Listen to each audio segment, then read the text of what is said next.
I had been looking forward to the weekend for weeks. The long work hours and late nights had finally worn me down. So when I saw a brand new horror film was releasing, I didn't hesitate to book my ticket. The theater was packed, filled to capacity with eager faces waiting for the next big scare.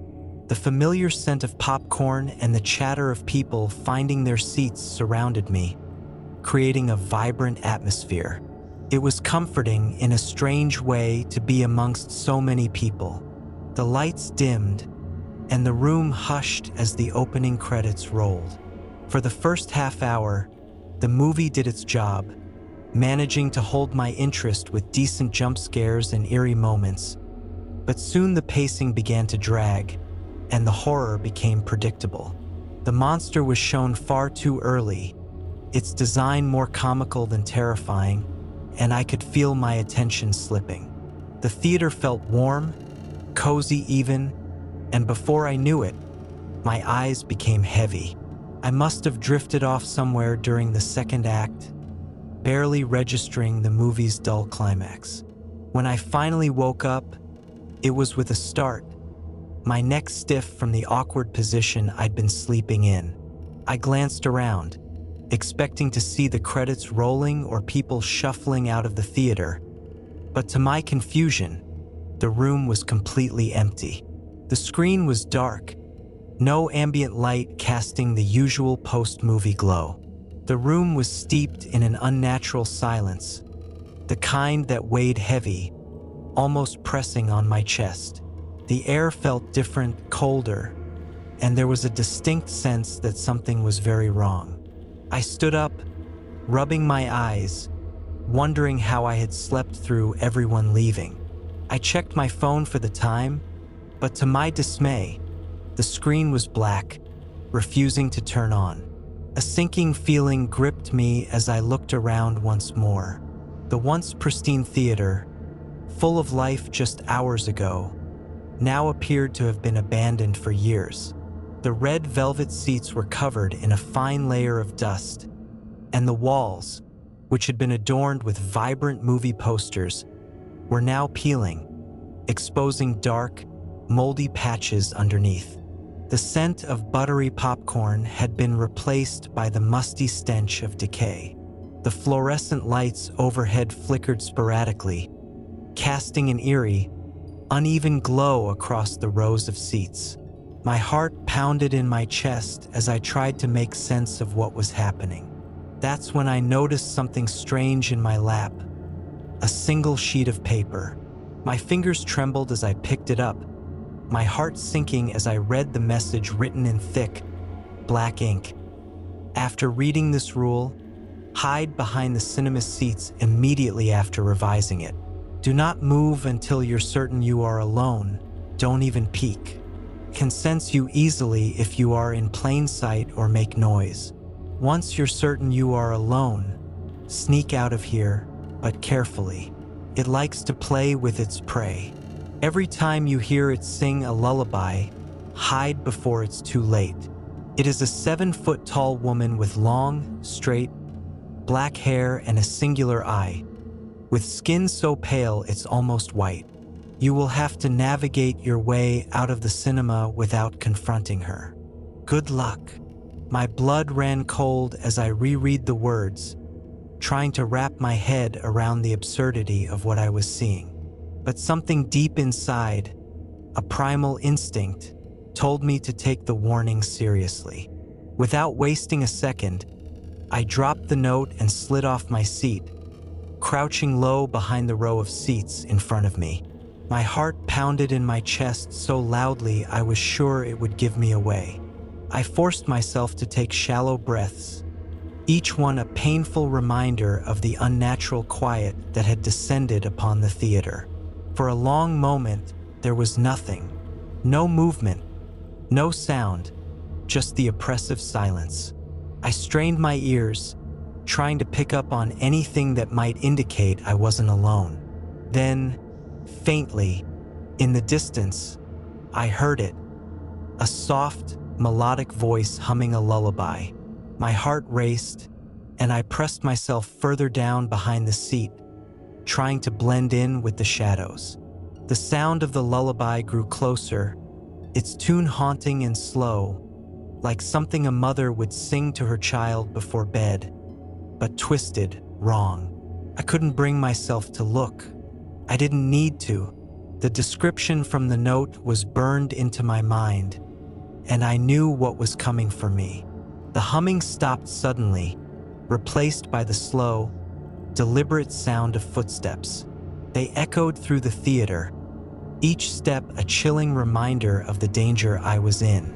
I felt a cold sweat trickle down my back as I pressed my body flat against the floor, praying that I hadn't made a sound, that she hadn't noticed me. The footsteps grew closer, stopping right behind the row of seats I was hiding behind. My muscles tensed, every instinct screaming at me to stay still. I could hear the soft rustle of fabric, the sound of something unnaturally tall moving just inches from where I lay. My throat felt tight, my body rigid with fear. Then, after what felt like an eternity, the footsteps moved away, slowly fading into the distance. I didn't move. I stayed crouched behind the seat, barely breathing, waiting until I was absolutely certain that she was gone. Minutes passed, or maybe hours. Time seemed to stretch in that dim, oppressive theater. When I was finally sure that I was alone, I dared to lift my head, scanning the room for any sign of her.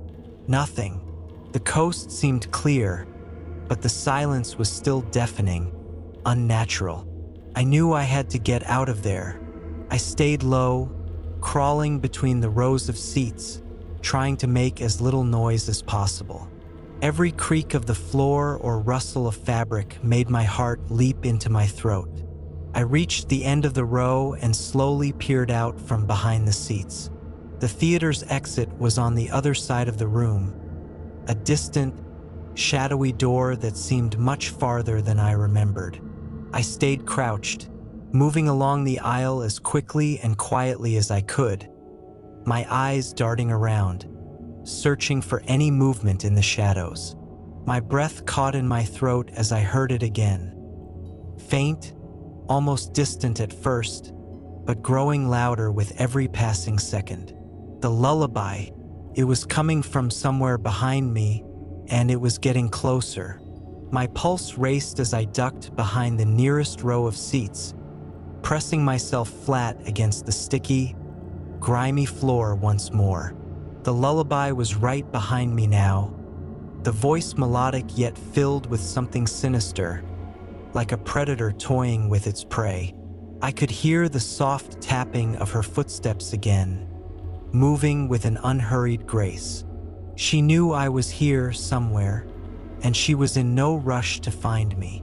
She enjoyed this, the thrill of the hunt. My body trembled as I lay there, every nerve on edge. I didn't dare move, didn't dare breathe too loudly. The singing paused, and for a brief moment, the only sound was the blood pounding in my ears. Then the footsteps resumed, this time heading toward the opposite side of the room. I waited, holding my breath until the sound of her lullaby faded once again. I couldn't stay here much longer.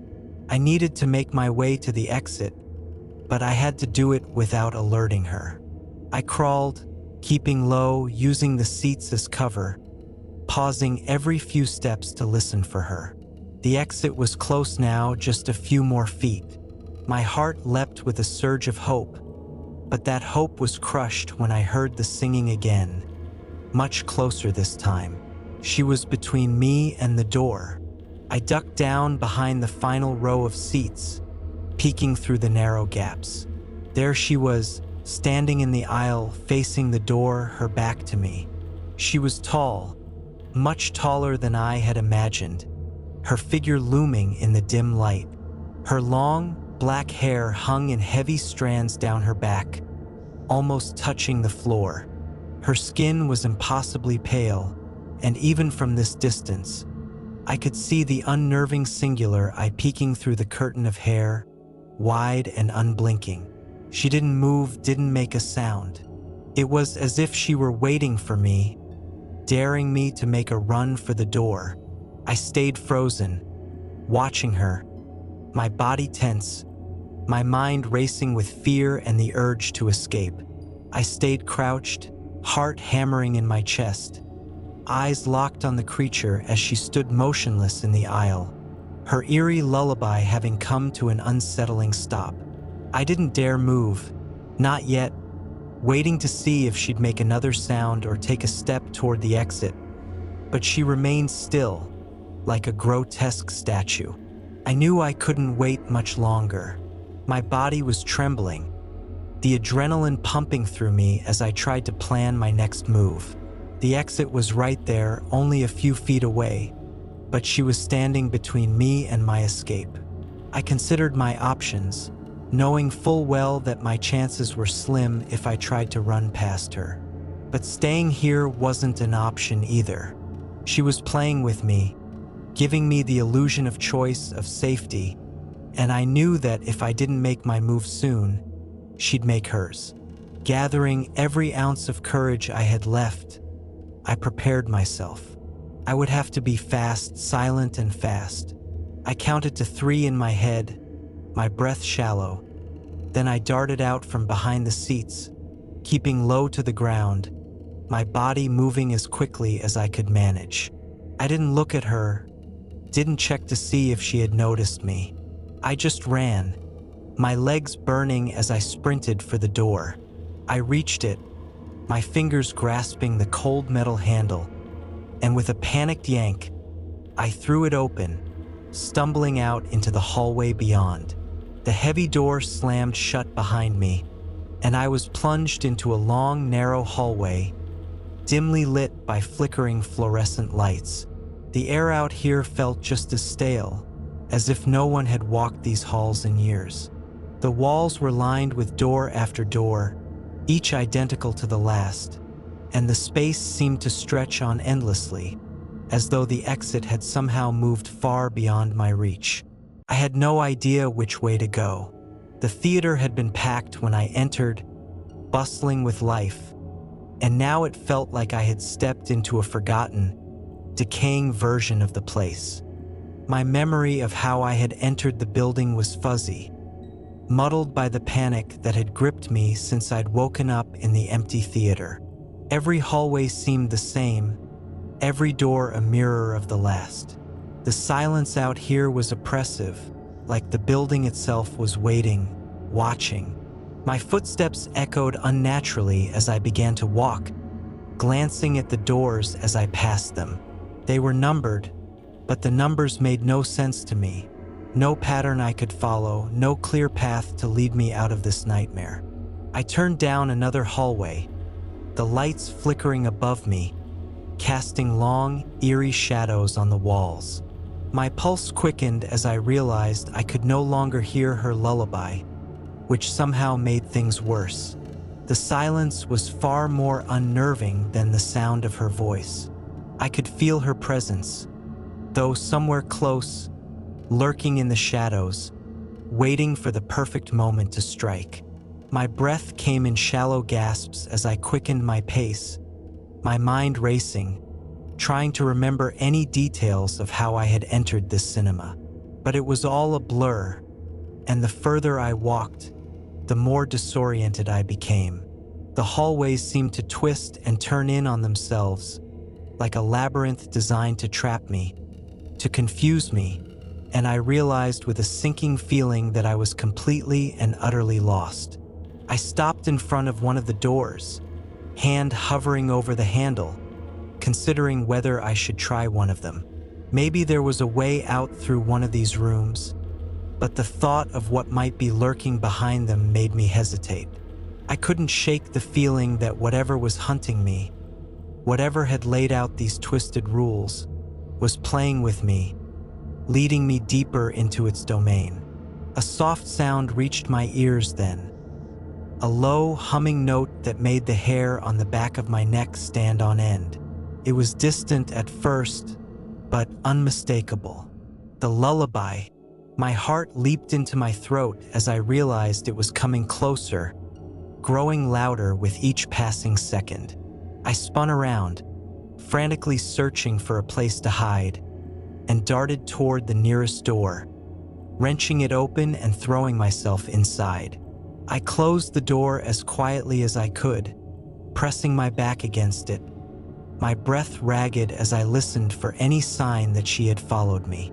The room I had entered was pitch black, the only light coming from the sliver of flickering fluorescence under the door.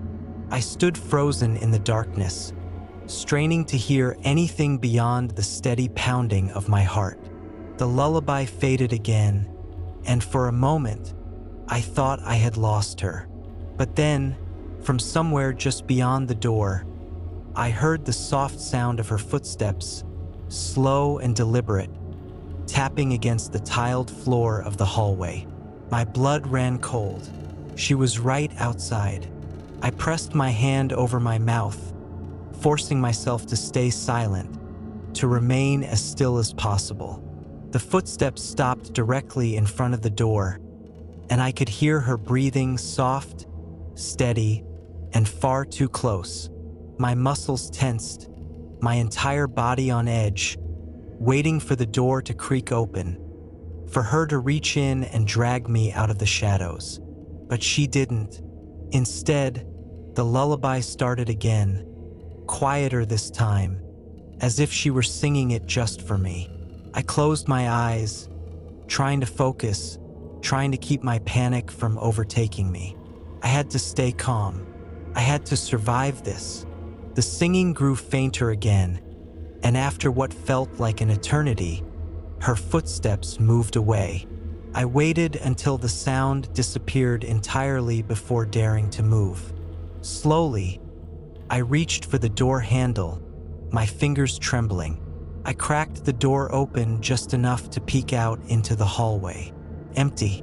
The dimly lit corridor stretched out before me, silent once more.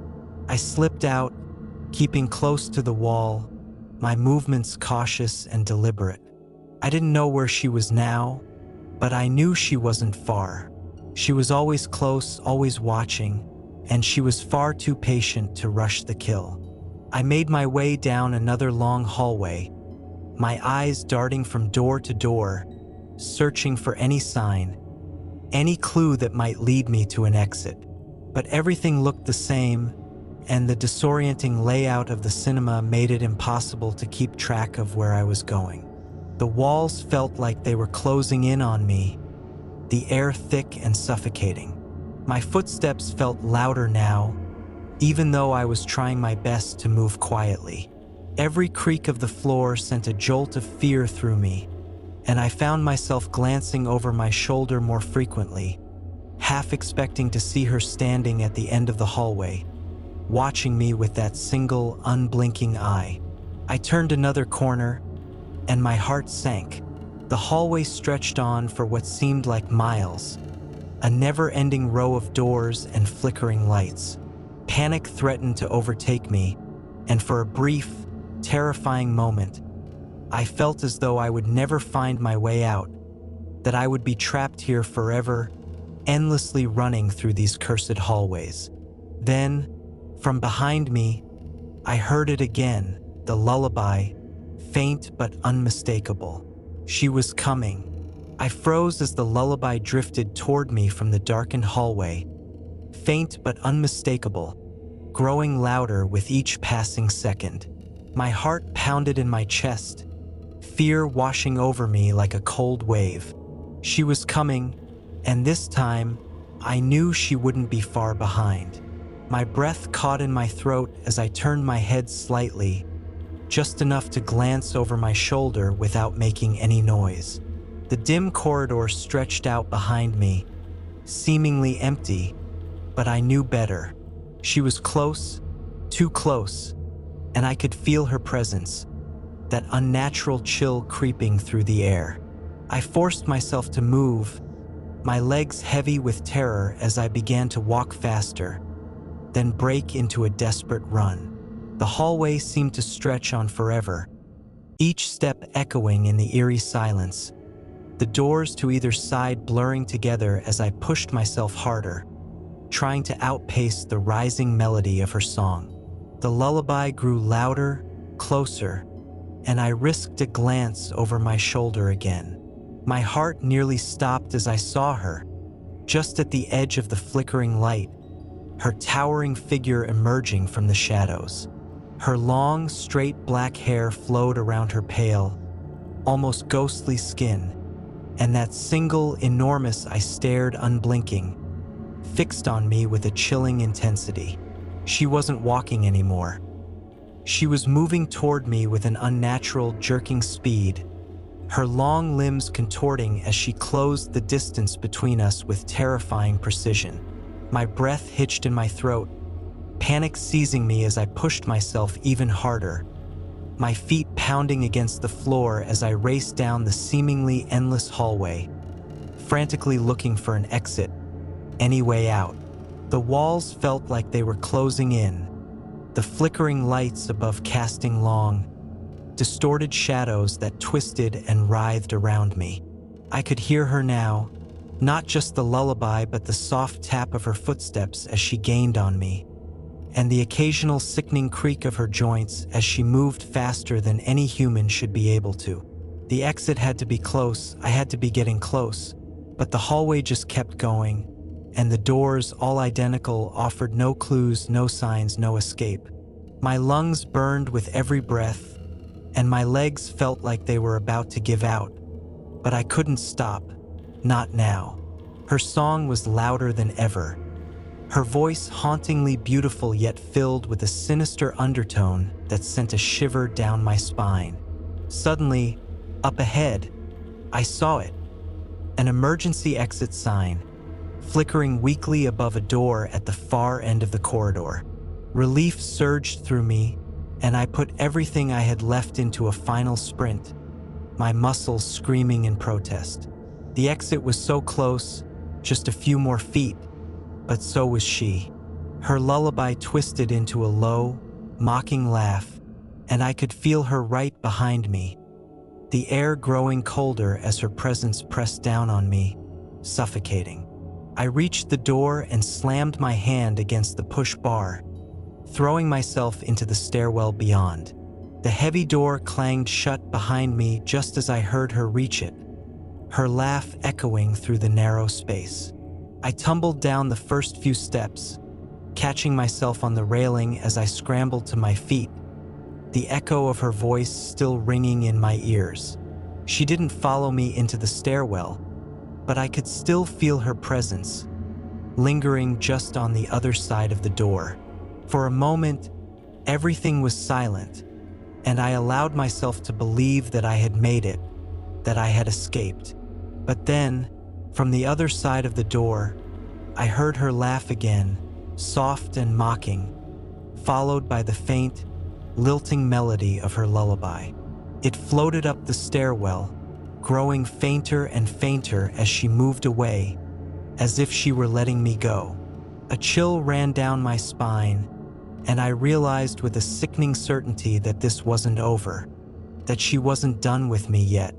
She was toying with me, playing a game, and even though I had escaped this time, I knew she would be waiting, always watching, always singing her haunting lullaby.